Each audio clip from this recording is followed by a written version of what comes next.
Mira, Rahel. Yeah.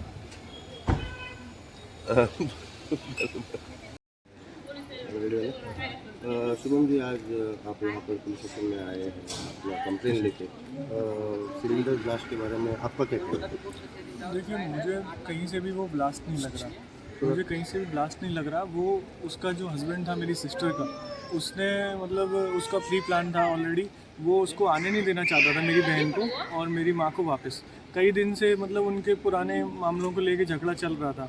तो उसी वजह से मेरी मदर जो है वो गोवा में आई थी अपनी मतलब मेरी बहन को लेने के लिए। तो 18 को उनका रिजर्वेशन था वापस जाने के लिए और 18 की सुबह ही ये सब हो गया। तो ये नॉर्मल नहीं है और पहले से भी काफ़ी टाइम से ये लोग परेशान कर रहे हैं मेरी बहन को दहेज को लेके। हम 12 लाख रुपए हम लोगों ने दिया था शादी में। तो उनकी मदर का ये कहना था, मतलब मेरी सिस्टर की सिस्टर वो मदर इन लॉ का कहना था कि वो हमारा लड़का जो है वो 20 लाख डिजर्व करता था, उनको 12 लाख दिया। और जो शादी का सामान दिया था इलेक्ट्रॉनिक्स का, फर्नीचर का, उन चीज़ों को लेके वो उसको परेशान करते थे। घर में उसको खाने पीने के लिए भी इतनी परेशानी थी कि मतलब वो बताती थी कि इनके यहाँ चाय भी बनने के लिए दूध नहीं आता। और वो कोई भी चीज़ आइटम लेके आता खाने के लिए गोवा में, तो वो भी अपनी माँ से पूछता था। तो उसकी माँ बोलती थी कि नहीं, जो वो कहेगी वो नहीं मिलेगा खाने के लिए, जो घर में आ रहा है वही खाना पड़ेगा। ऐसे उसको बहुत परेशानी हो रही थी। वो 5 मंथ प्रेग्नेंट थी, तो इलाज भी नहीं करा रहे थे उसका। तो फिर उसने मेरी माँ को बताया, मेरी बहन ने। तब मेरी माँ वहाँ से 1 नवंबर को यहाँ पे आ गई थी। वो 30 अक्टूबर को वहाँ से निकली, वो 1 को यहाँ पे आ गई। तब से मेरी मम्मी यहीं पे थी गोवा में। उसके बाद मेरी बहन ने बताया कि ये उससे बात नहीं कर रहे हैं मेरी माँ से। और उसको मतलब बोलते हैं कि कब जाओगे आप वापस, और उसको बहन को लेके नहीं जाएं यहाँ से।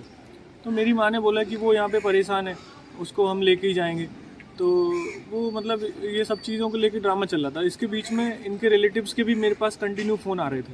वो बोल रहे थे कि अपनी मतलब सिस्टर को बोलो कि वो अनुराग के साथ जाए, और माँ को बोलो कि वो उसको साथ में लेके नहीं जाए। तो मैंने बोला कि आप शिवानी से बात कर लो, उसको जहाँ पे रहना है वो वहाँ रह लेगी, वो बता देगी। तो मैंने कांटेक्ट भी शेयर किया मेरी सिस्टर का। तो 17 जो उनका लास्ट कॉल था वो 17 के शाम को 6 बजे आया हमारे पास। उनने तब भी यही प्रेशर बनाया कि मतलब मम्मी को बोलो कि वो बहन को नहीं लेके जाए। तो मैंने उनको बोला कि नहीं, तो उसका जो मन होगा वो उसके साथ जाएगी। तो मैंने कांटेक्ट दे दिया। उसके बाद मैं इलेक्शन ड्यूटी में था 17 को। सुबह मैं सो के जगा तो मेरे पास इनके रिलेटिव का फ़ोन आया। बोले कि वहाँ पे सिलेंडर ब्लास्ट हो गया है और उसमें मेरी मदर और सिस्टर दोनों एक्सपायर हो गए। तो मेरे दिमाग में सबसे पहले यही आया कि 18 को उनको निकलना था यहाँ से, और 18 की सुबह ये सब कैसे हो गया अचानक। ये एक्सीडेंट तो ऐसे नहीं होगा कि उसी दिन होना है, और दोनों की दोनों स्पॉट पे डेथ हो गई। दूसरा सिलेंडर ब्लास्ट बताया था, तो सिलेंडर ब्लास्ट जैसा भी वहाँ पे कुछ नहीं था। मैं 18 को ही रात को 12 बजे आ गया था वहाँ पे। तो मैं अगले दिन 19 को मैं फ़्लैट पे गया। फ़्लैट पे मैंने जब देखा तो वहाँ पे ना तो सिलेंडर में कोई ब्लास्ट था, रेगुलेटर जो था वो भी ठीक था, और जो उसका पाइप था गैस का वो बिल्कुल थोड़ा सा माइन्यूटली बिल्कुल उसमें लगा हुआ था, केवल नाम के लिए। तो मैंने फिर वहाँ पे पड़ोसियों से भी बात की। वो बोले कि अनुराग वहाँ पे ही बैठा हुआ था, उनके साथ भी गया था, और उसने बोला था कि सीपीआर दो। नेबर्स ने भी बोला कि आप सीपीआर दे दो उसको, मतलब हेल्प करने की कोशिश करो, शायद उसमें थोड़ी बहुत जान हो। तो उसने ऐसा कुछ नहीं किया। 9:30 बजे तक एम्बुलेंस और पुलिस और फायर वाले पहुंचे वहाँ पे, तब तक 1 घंटा हो चुका था। अगर वो कोशिश करता अनुराग, तो हो सकता है कि उसमें थोड़ी बहुत जान होती, तो वो उसको बचाने की कोशिश, लेकिन उसने कोई कोशिश नहीं की। वो किसी की मदद मांग सकता था हॉस्पिटल ले जाने के लिए, उसने कोई हेल्प नहीं की। वो चाहता ही था कि वो चले जाएं दोनों, और हो सकता है और भी बहुत सारी चीज़ें थी जो वो उसको पता था कि वो मेरे घर वालों को नहीं पता चली, इसलिए उसने पूरा प्लानिंग करके उसको ब्लास्ट बता दिया। वो मर्डर ही है जितना मुझे लगता है। और मैं यही चाहता हूँ कि मुझे इस पुलिस पे भरोसा बिल्कुल भी नहीं है, क्योंकि इन लोगों ने वहाँ पे एफएसएल की टीम भी नहीं बुलाई। फॉरेंसिक टीम को बुलाना था, एविडेंस लेने थे। मैं जब गया तो मेरी मदर का मोबाइल वहाँ पे पड़ा हुआ मिला, उनकी माला पूजा की थी वो भी वहीं मिली, वो मैं अभी लेके आया हूँ। मैंने इनको बोला कि अगर आपको इन्वेस्टिगेशन के लिए ज़रूरत है तो आप ले लीजिए। तो वो बोले कि अभी मुझे पंचनामा बनाना पड़ेगा, मतलब बिल्कुल इंटरेस्ट नहीं दिखा रहे। मैं चाहता हूँ कि सेंट्रल एजेंसी इसमें जांच कर ले। मेरी बहन के साथ कुछ भी हुआ, एक्सीडेंट हुआ या मर्डर हुआ, जो भी हुआ वो क्लियर हमको बता दे कि ये हुआ है। उसके बाद हमको कोई इशू नहीं है। जितना मैंने समझा है मुझे वो पूरा मर्डर लग रहा है, क्योंकि कई टाइम से वो बहन को परेशान कर रहे थे। बहुत टाइम से मेरी बहन परेशान थी। मुझे फ़ोन पे उसने कई बार रो रो के बताया कि भैया ये किसी से बात करते हैं रात को जब ड्यूटी पे होते हैं। उसने बताया कि बिजी जाता है इनका नंबर, रात को 2 बजे फ़ोन करती है तो ये उठाते नहीं है, उसके बाद वापस लगाते भी नहीं है फ़ोन। तो हो सकता है कोई लड़की का मामला हो या और भी बहुत सारी चीज़ें। मेरी मदर ने इसलिए मुझे नहीं बताया कि बात ज़्यादा नहीं बन जाए, इसलिए वो यहाँ पे आई हुई थी।